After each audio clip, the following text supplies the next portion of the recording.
Good evening, everyone. Welcome. Thanks so much for joining us for this virtual UMiami Health Talk, Digital Health Technologies for Atrial Fibrillation, AFib Care.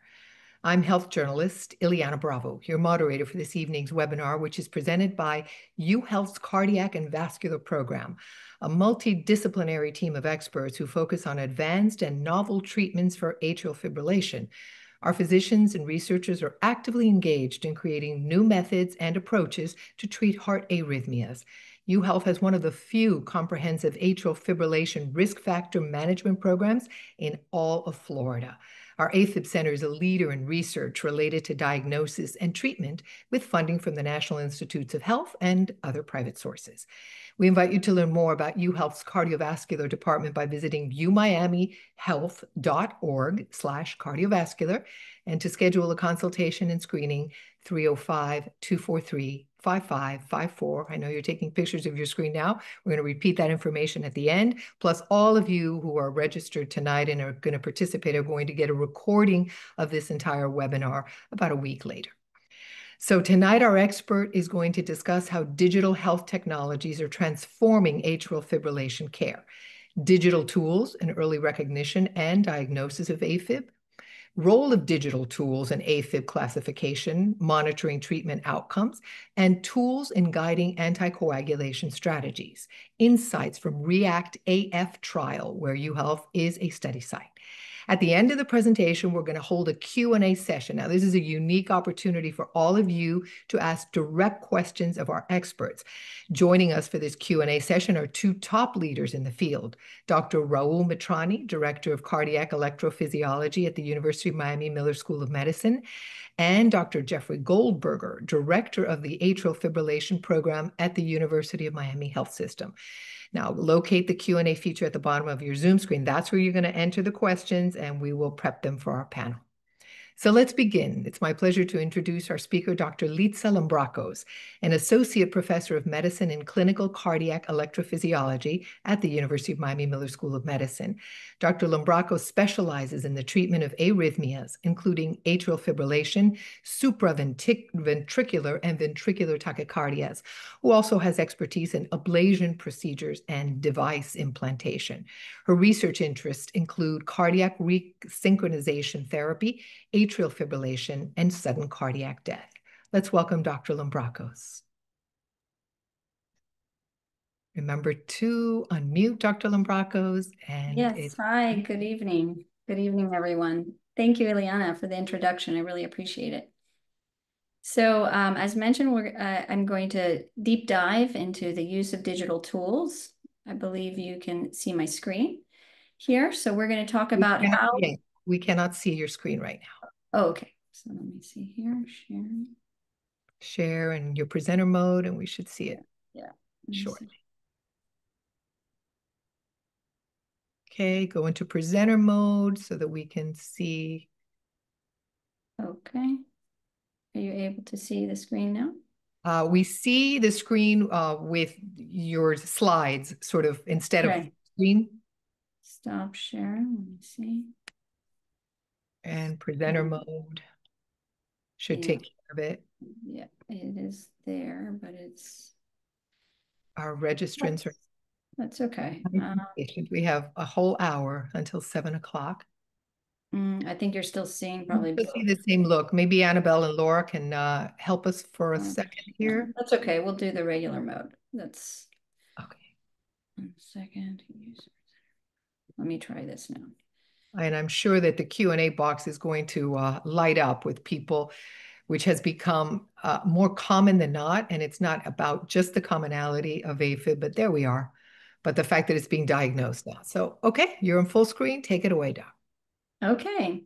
So as we said, we're going to talk about digital health tools in atrial fibrillation clinical care. I'm going to talk about how we use digital tools in the early recognition and diagnosis of atrial fibrillation, how we use digital tools in the establishment of atrial fibrillation classification, and monitoring our treatment outcomes. And I will also discuss what our options are for digital tools to help guide anticoagulation strategies.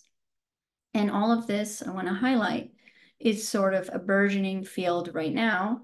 So there's a lot of opportunity, and things are going to change over time quickly.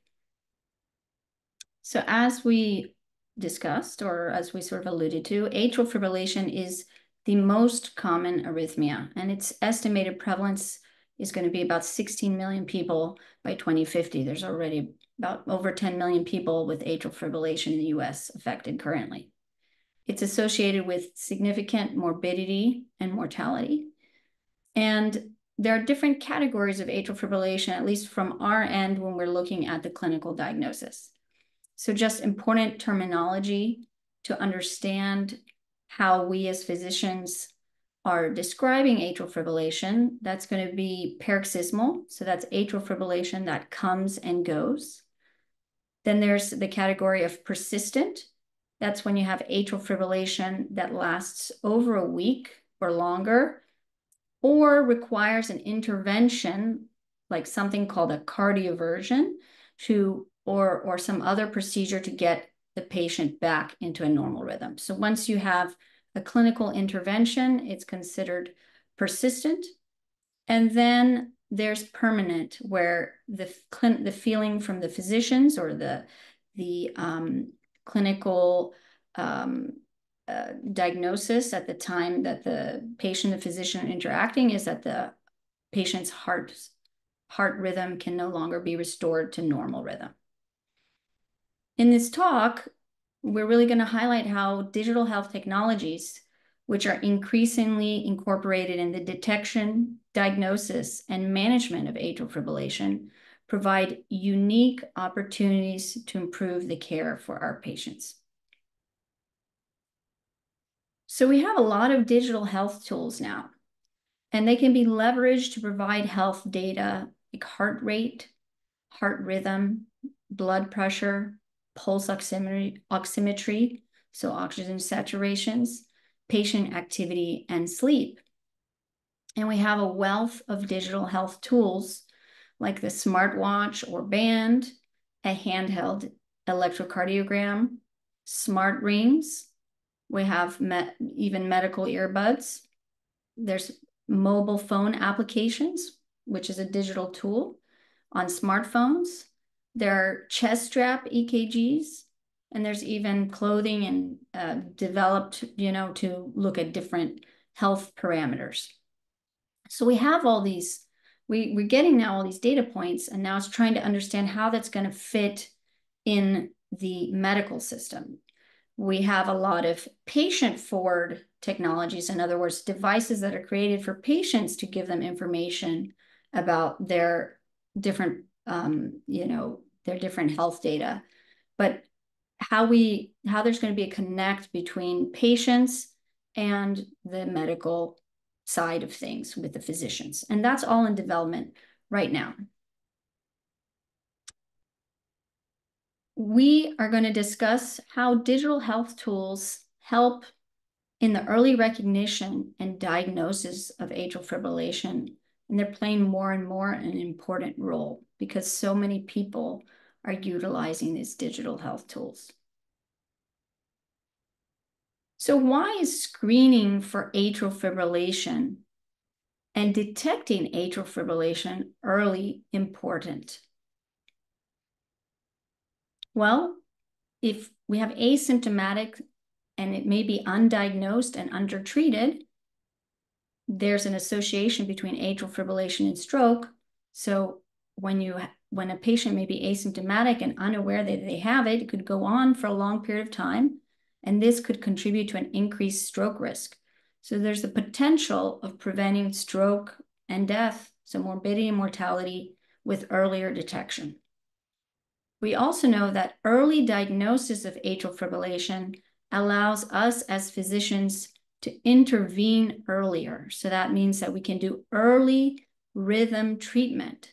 And we know more and more, there's been a huge amount of data in the last 5 years, various large clinical trials that show that the earlier you treat atrial fibrillation, within a year of diagnosis, in a lot of the studies, that was the parameter, we know that we can reduce mortality and morbidity, including stroke and hospitalization in patients with clinical atrial fibrillation.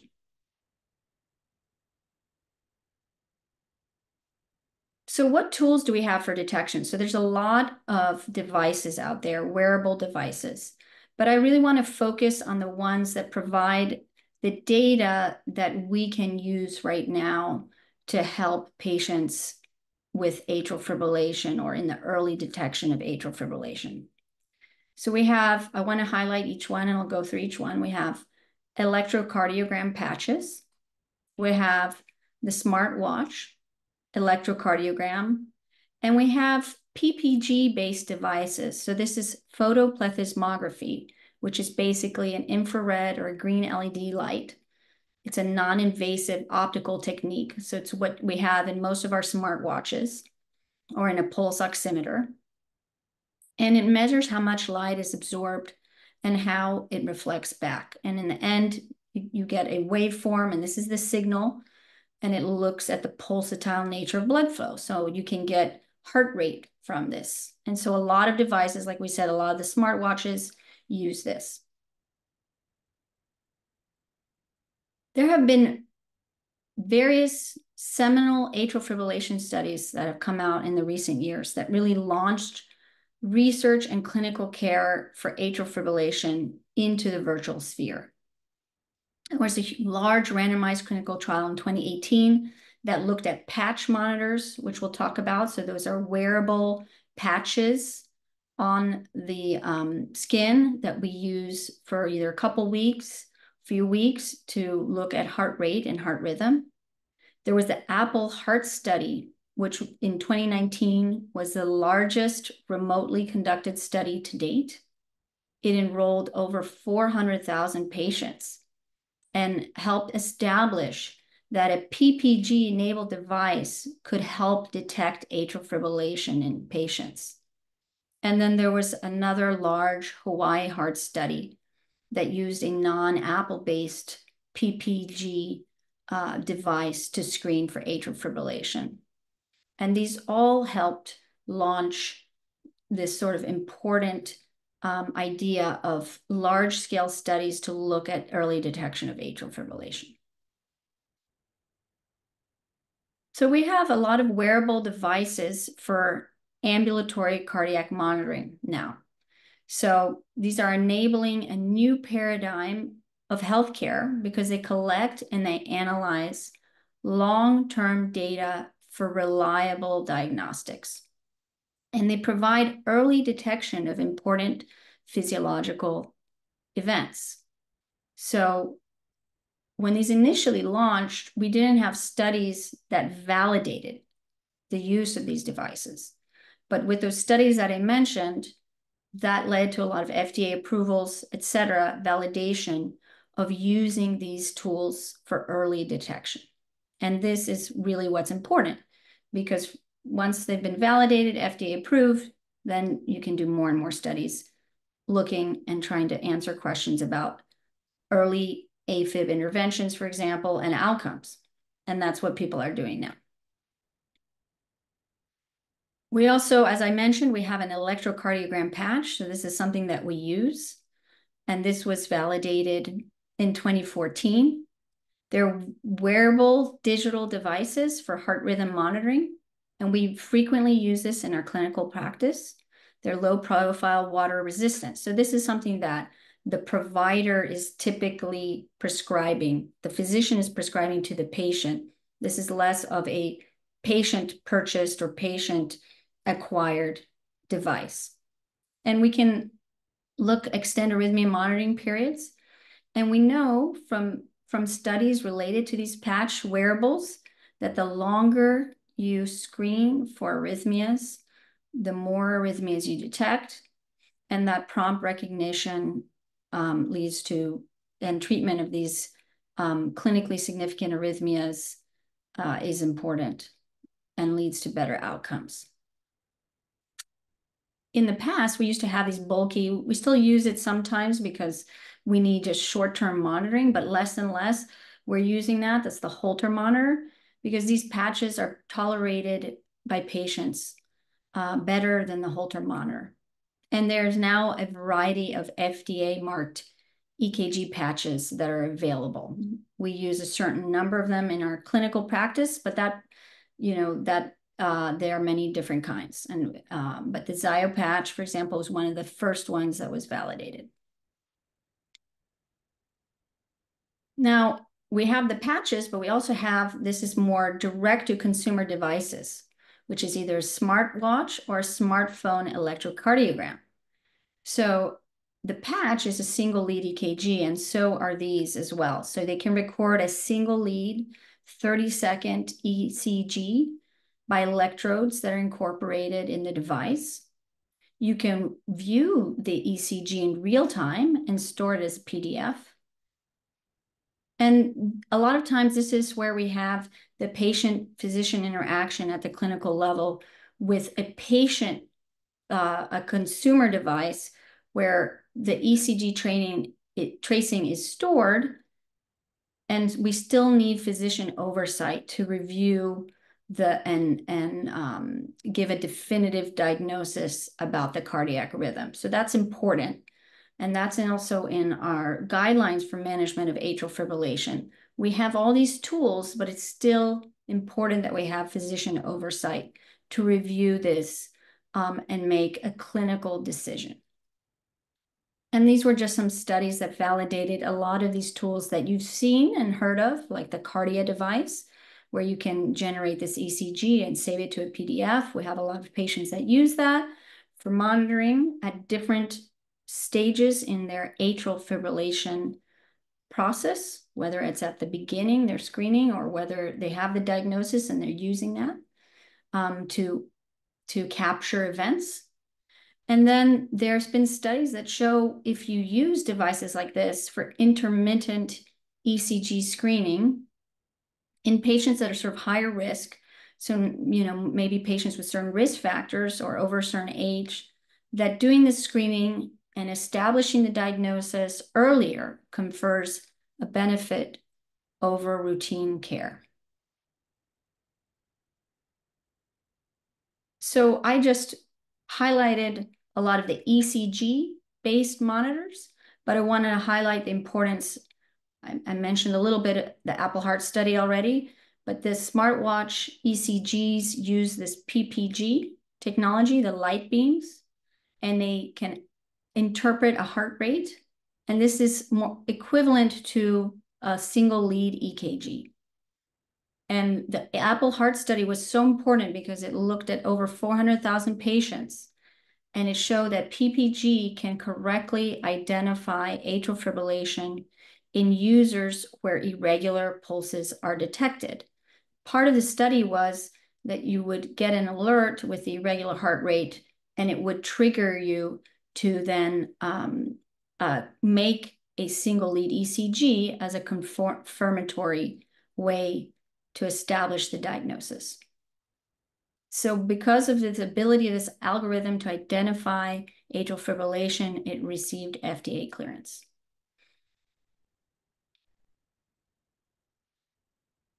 Now we want to highlight a little bit digital health tools in atrial fibrillation treatment outcomes and disease management. So we have all these tools that we mentioned for early detection that gives us the ability to think about screening and early detection. So those could be in patients that have certain risk factors. We'll talk about some of the risk factors of atrial fibrillation. There's not specific guidelines that say, oh, if you have hypertension, buy a Cardia and check yourself twice a day. But this has been more on that could be something that changes over time, because there is data that shows in certain high-risk patients over a certain age, we may want to do sort of that more directed screening. But what we're talking about is as more and more people use wearable devices, as they become more and more a part of our lives, and they become more sensitive in the way that they can pick up, health issues, we are going to have this ability to detect atrial fibrillation earlier and earlier. In the past, a lot of times patients would go undetected for months or years, especially if they were asymptomatic, because basically in order to detect it, you needed to have seen a physician. The physician needed to detect an irregular heart rate. And because we know it comes and goes, especially at the beginning, a lot of times you may not have seen it when you're at the doctor's office or the doctor didn't see it. It would require that you happen to be in the arrhythmia at the time that you're visiting the doctor, especially if you're in the group of patients that happens to be asymptomatic. So that's why these screening tools are making such a difference, because they're helping people that otherwise may been asymptomatic for years detect this syndrome earlier. So what happens once atrial fibrillation is diagnosed?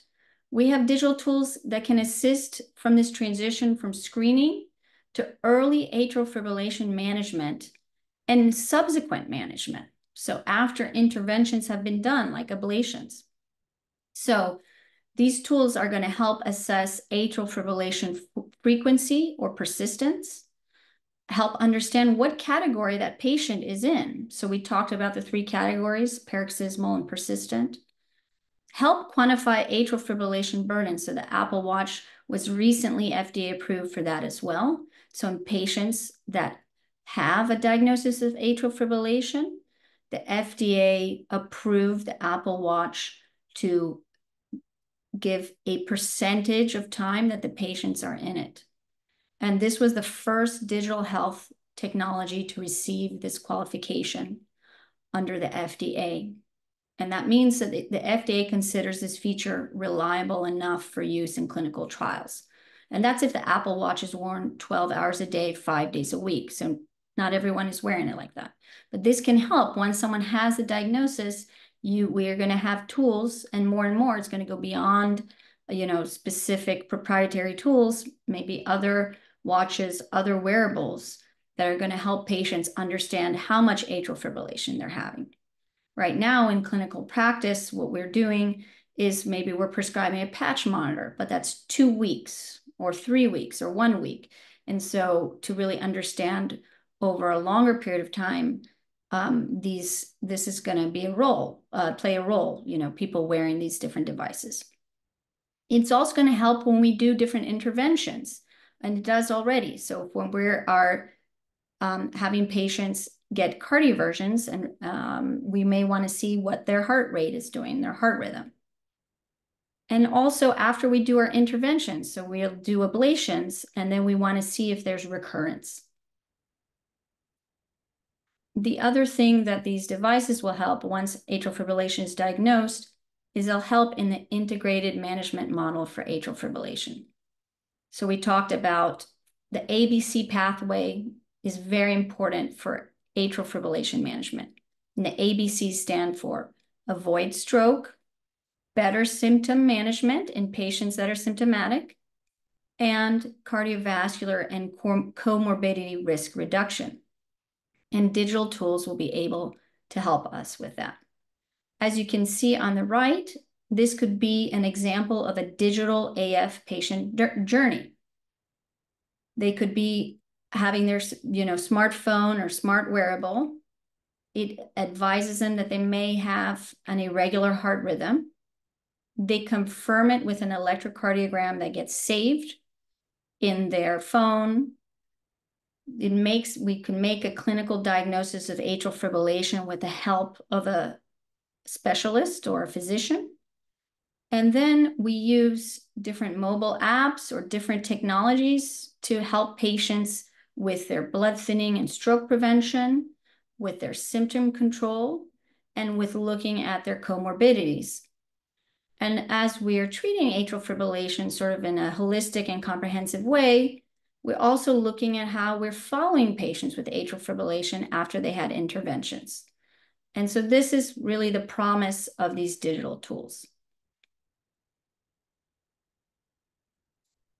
This slide highlights the paradigm for atrial fibrillation management. So we have 4 pillars of AF management.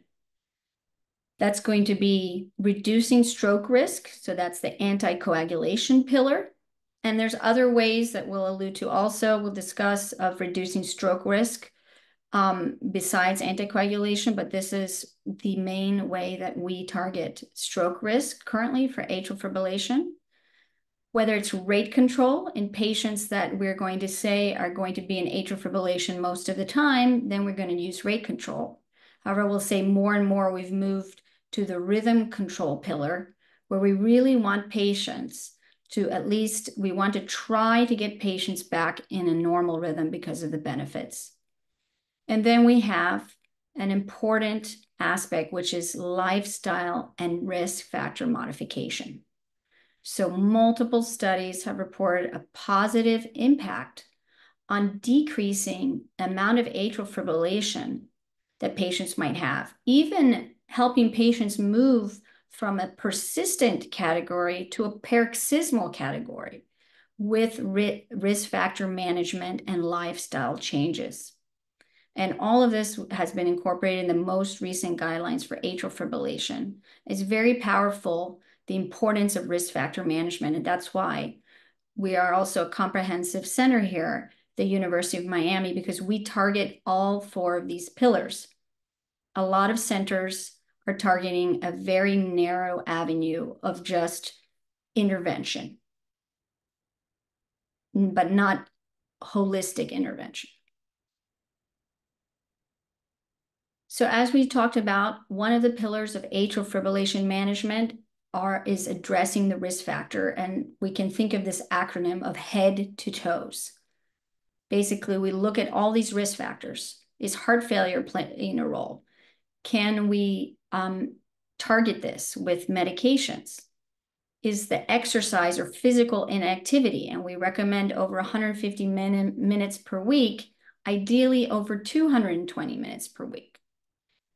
Looking at blood pressure and our targets for low blood pressure, and even targets with systolics less than 120 is ideal. Addressing diabetes with targets with the diabetes of hemoglobin A1C less than 6.5.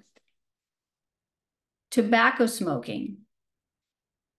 Looking at obesity, we want people to lose weight, and looking at alcohol consumption and addressing sleep apnea. So we really want to promote lifestyle and risk factor modification. It requires a multidisciplinary team, from primary care doctors to the specialists, to pharmacists that are involved at different stages for the medical management, to nutritionists, and to a risk factor management program, which is key. And that's, we have that, and we are using a nutritionist, and we're looking at all of these major risk factors. These are evidence-based targets. They're modifiable risk factors, and addressing them is associated with primary and secondary prevention of atrial fibrillation. What we mean is preventing the initial development of atrial fibrillation and also preventing recurrences or severity from progressing. So how can digital health technologies provide unique opportunities to improve atrial fibrillation care? Well, this is something that's being studied as we speak. There have been different trials. One is ongoing, this Heartline clinical trial, and another trial that was recently published. In the MTech AFib trial, they actually looked at digital health technologies and risk factor management program using digital health technologies incorporated into a clinic, and what that meant for atrial fibrillation care. And it showed that it was feasible to use this innovative digital health technology interventions, and it was associated with patient engagement and acceptance. And then the Heartline clinical trial, which is a virtual research study that is looking at whether using an iPhone with an Apple Watch can lead to earlier detection of atrial fibrillation, and whether digital health engagement app included in this study will improve heart health outcomes. And these will be, that was specifically looking at patients over 65. So all of this is happening right now, looking to see if and how our digital health technologies will help improve our atrial fibrillation care. And the final thing I wanted to talk about is how digital tools help guide anticoagulation strategies and adherence. So we talked about the pillar of the stroke risk and anticoagulation. And digital tools and anticoagulation is something that's evolving as we speak. We know that patients with atrial fibrillation are 5 times more likely to suffer stroke than those with a normal rhythm.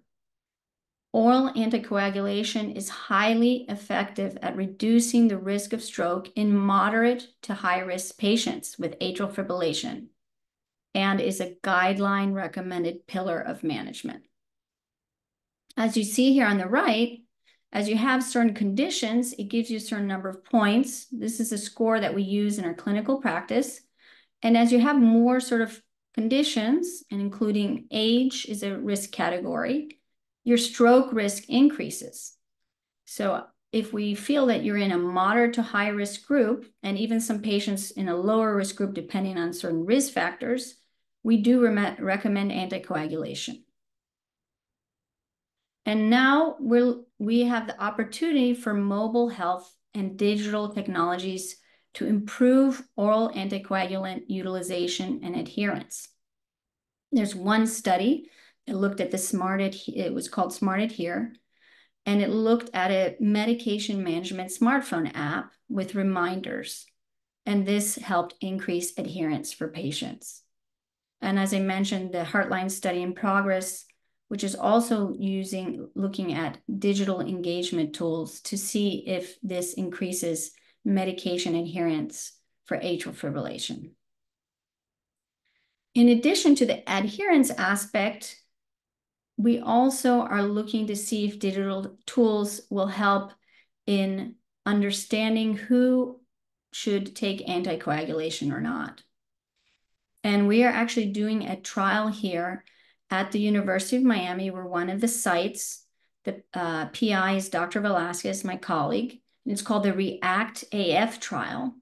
And it's a trial looking at pill-in-the-pocket anticoagulation, utilizing a smartwatch to guide therapy.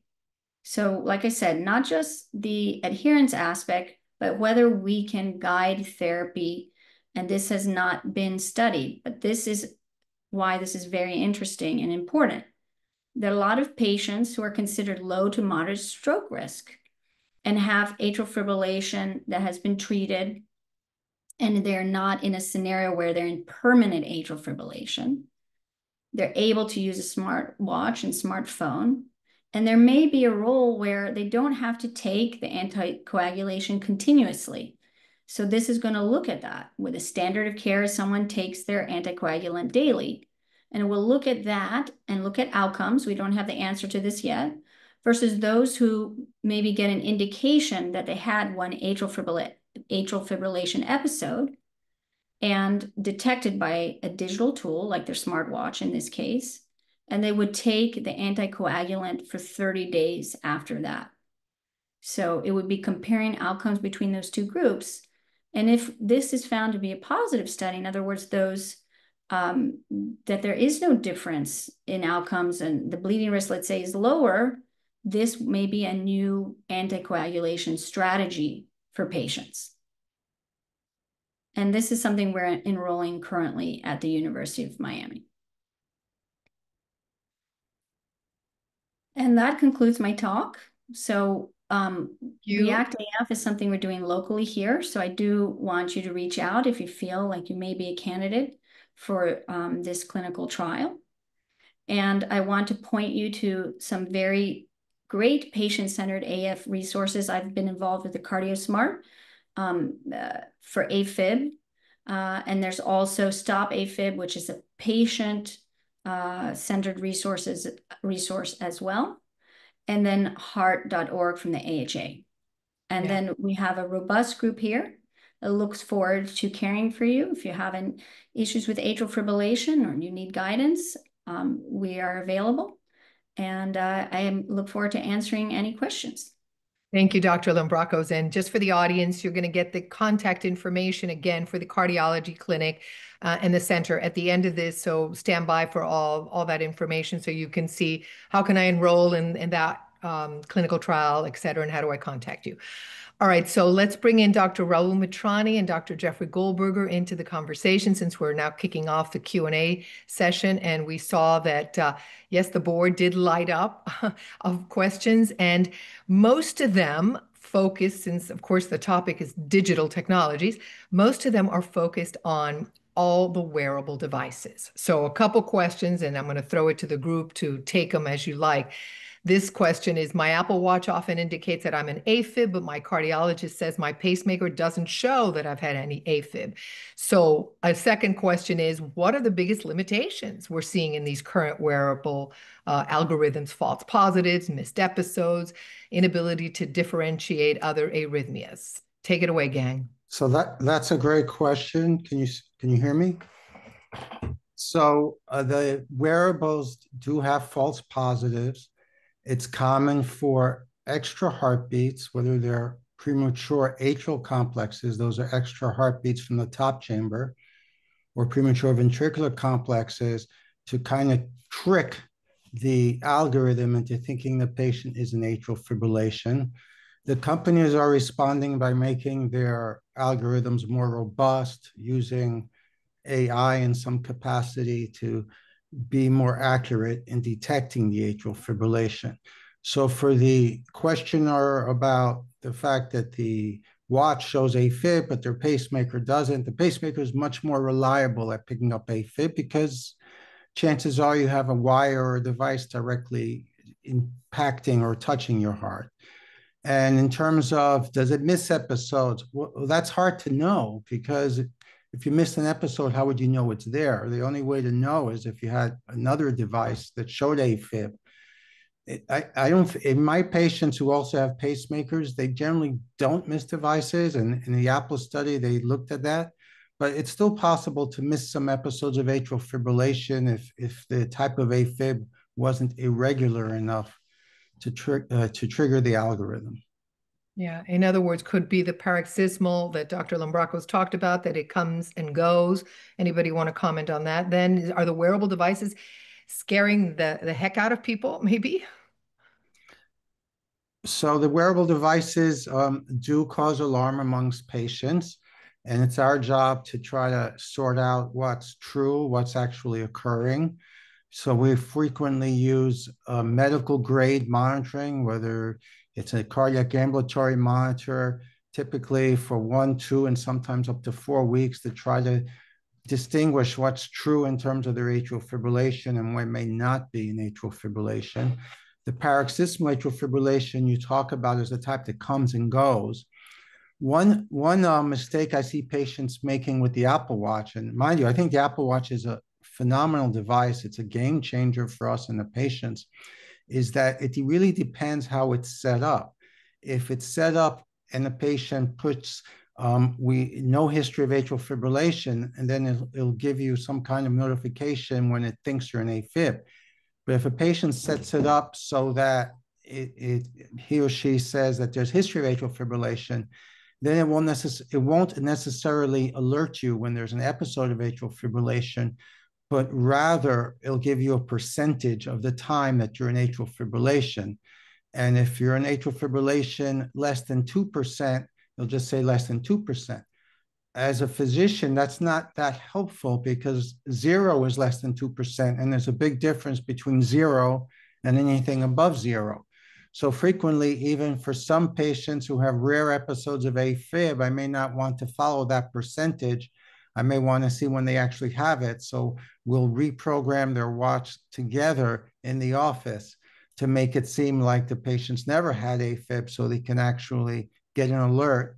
And once they get an alert, like Dr. Lambrakos, by the way, Dr. Lambrakos gave an outstanding talk, but the patient can get an EKG at that time. And that's what we really need, is to see an EKG, not someone say my watch or my Oura ring said I have AFib, what do I do? No, all of us, we need to see an EKG to actually know for sure, one way or the other, whether it was or wasn't AFib.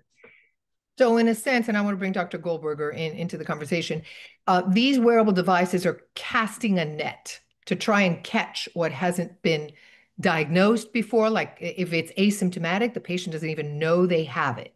Right, Dr. Goldberger? Unmute yourself, Doc. Little microphone. Thank you. Okay. Yeah, no, really echo a lot of what you've already heard from Dr. Matrani and Dr. Lambrakos. Um, I think overall the watches are not a scary thing for most patients, but really are a helpful adjunct. Um, and yes, sometimes it misdetects things. You have to remember that, Dr. Lambrakos very eloquently described the way the watch works. It's not really recording an EKG as it's monitoring the patient. It's basically just measuring with the light signals how regular the pulse is. And if the pulse is regular, even if the pulse is regular, it could still be AFib or another rhythm that's related to it, something called atrial flutter. So it's not a perfect screening tool, but it is a great screening tool. It relies on being able to detect the irregularity of the heart rhythm, which is a hallmark of atrial fibrillation.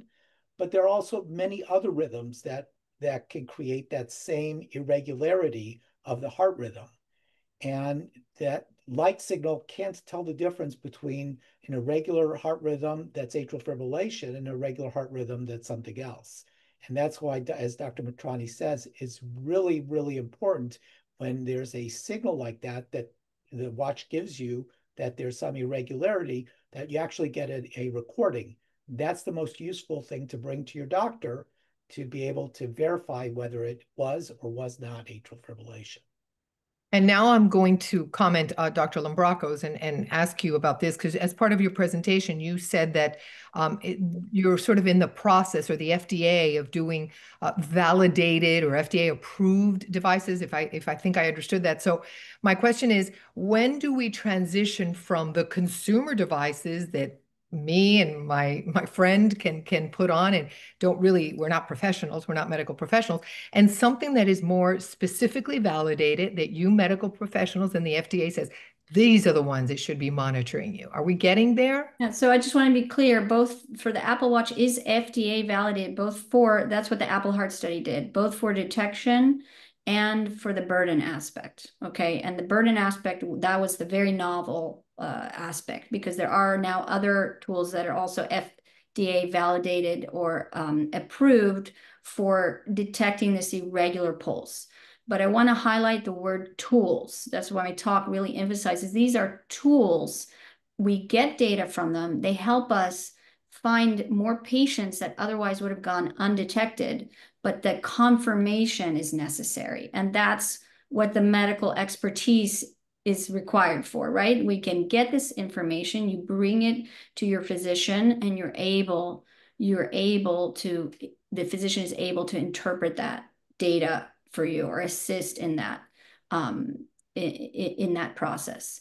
We're not quite at the stage yet where we have, everyone wearing wearables and the AFib is detected, and then all those people are automatically sent to an electrophysiologist, right? We have patient-centered wearables, and the patients have to make that step and understand the importance of seeking medical care to establish the diagnosis, or maybe helping state that this is not the diagnosis for the patients. Okay, so that is where some of the anxiety comes in, because maybe there are some false positives, but overall, these studies have shown that that is sort of at a minimum, and that is a very good predictive value once you're getting the regular heart rate detection, and then you confirm with a single lead EKG, which is also a feature of a lot of these devices.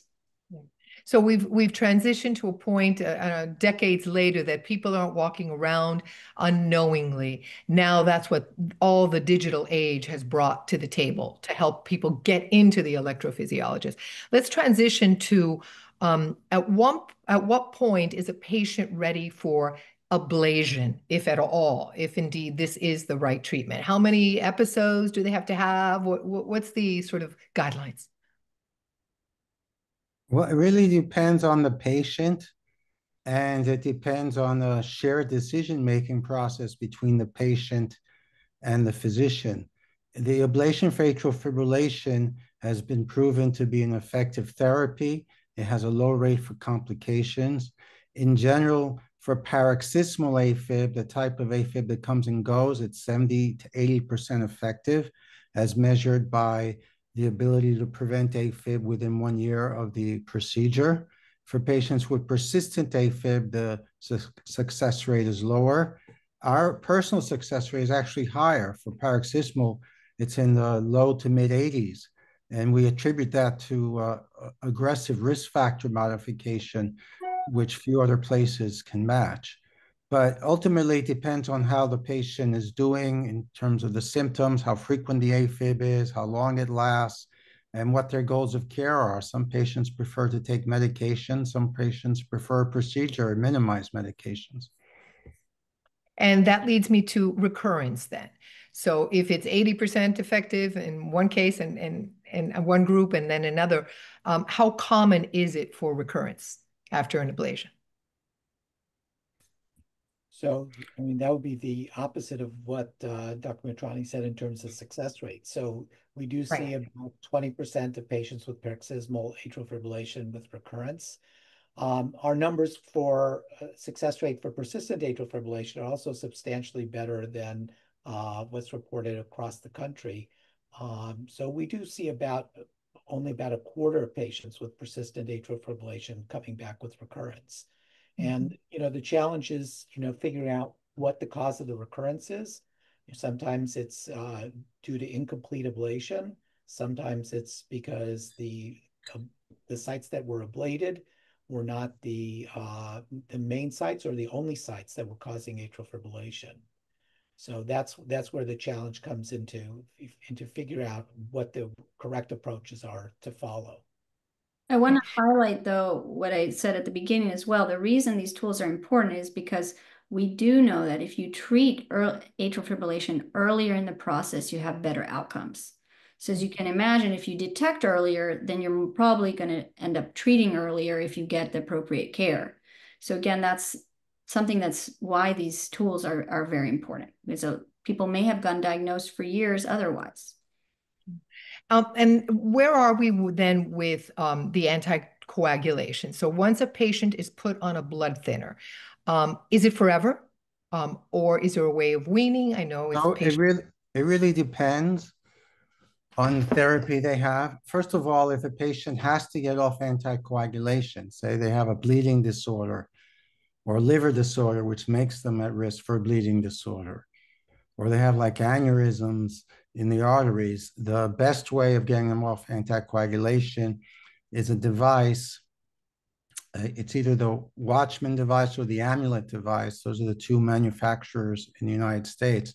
And what it does is it occludes the left atrial appendage. The left atrial appendage is like a little outpouch in the atrium on the left side. And that's where blood clots tend to form when patients are on AFib, if they form. Not everyone is prone to forming blood clots, but by putting this little device, it's like an umbrella device where you goes into left atrium, pops open like an umbrella. We fit it over the appendage, and then we make sure it fits nicely. We follow them with another CAT scan or TE about 2 months later. And if it looks good, they can come off their anticoagulation. So that's if they have to. But I think where you're going is if they have an ablation, do they have to continue anticoagulation, right? That's the first question patients ask me. Like I tell them, well, everything went great. We did the ablation. And they ask, when can I come off anticoagulation? When can I come off medications? So the problem is we don't want to take a risk for a stroke that say they're one of the 20% or 25% that the AFib comes back and they didn't recognize it. And God forbid, a blood clot forms and puts them at risk for stroke. So my approach has been to first look at their risk factors for stroke. If they've had a stroke in the past, I tend not to stop the anticoagulation. But if they don't have a super high risk factor, again, it's another shared decision making. We talk about the pros and cons. And I say, I'll take you off the blood thinner, usually after 6 to 12 months to make sure they haven't had AFib. I said, but the deal is we either have to put a little chip, an implantable monitor, or use one of these recording devices like a watch or one of the other devices to make sure you don't get AFib. So in this way, if you get AFib, we can quickly get you back on a blood thinner. However, I want to point out a recent study came out in the Journal of American Medical Association just a few weeks ago. And they actually randomized patients. They had like 800 patients after AFib ablation, and they followed them for a year, at least a year, and there was no evidence for any recurrence. And half of them, after a year of no AFib, they took off anticoagulation. The other half, they didn't. You know, the concern that they would, without anticoagulation, they would have stroke, that wasn't shown. In fact, the patients who were off anticoagulation didn't all of a sudden have stroke, and they had fewer bleeding episodes than the patients that continued anticoagulation. So like many things in medicine, we're constantly doing studies and analyzing data and trying to update our therapies to the most modern and evidence-driven data that we can offer our patients. Let's transition to another point Dr. Lambrakos was making in her excellent presentation, which is other risk factors that we have control over that can help us. So this question is from a patient who said went from a BMI of 40 down to 25. Can that help, stop the AFib or prevent AFib? Dr. Lambrakos or Dr. Goldberg or whoever? Sure, I'll take that. Yes. So first of all, congratulations. That's a wonderful improvement in one's health, not only for AFib, but for a lot of other medical conditions. So probably starting around a decade ago already, there are studies done in Australia showing that weight loss and risk factor modification. So risk factor modification includes not only weight, but control of blood pressure, diabetes, sleep apnea, exercise, smoking, alcohol. So there's a whole package of risk factors that need to be optimized. And what the group in Australia showed is that there's a tremendous benefit of risk factor modification in terms of outcomes from either medical therapy or catheter ablation for treatment of atrial fibrillation. And in fact, there were some cases that they were able to not do ablation for patients with really great risk factor control. We picked up on that in a study that we performed here at the University of Miami called the LEAF study. So liraglutide effects in atrial fibrillation, where we compared standard risk factor modification, as they described doing in Australia, to risk factor modification plus one of the weight loss drugs. The drug we used at the time was liraglutide, because that was what was available, but it's similar to Wegovy or Ozempic, or Mounjaro, any of these other GLP-1 agonists. And we found, very surprisingly, that first of all, risk factor modification was good, but when you even add on top of that the liraglutide, the weight loss medication, it even produced tremendously better results than just risk factor modification alone.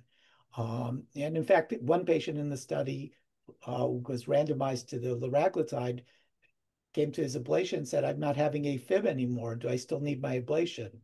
And the answer was no. Yeah. And these are other ways that your clinic is managing these risk factors proactively, doctor? Yes. So we have now employed that as a major part of our treatment regimen. So when we see somebody who has risk factors that need to be modified, we say, let's modify the risk factors. We can put ablation down the road a little bit and work on controlling the risk factors. Because I do think that controlling the risk factors before you do the ablation actually provides better results than doing the ablation and then controlling the risk factors. You have some evidence to show that. Yeah.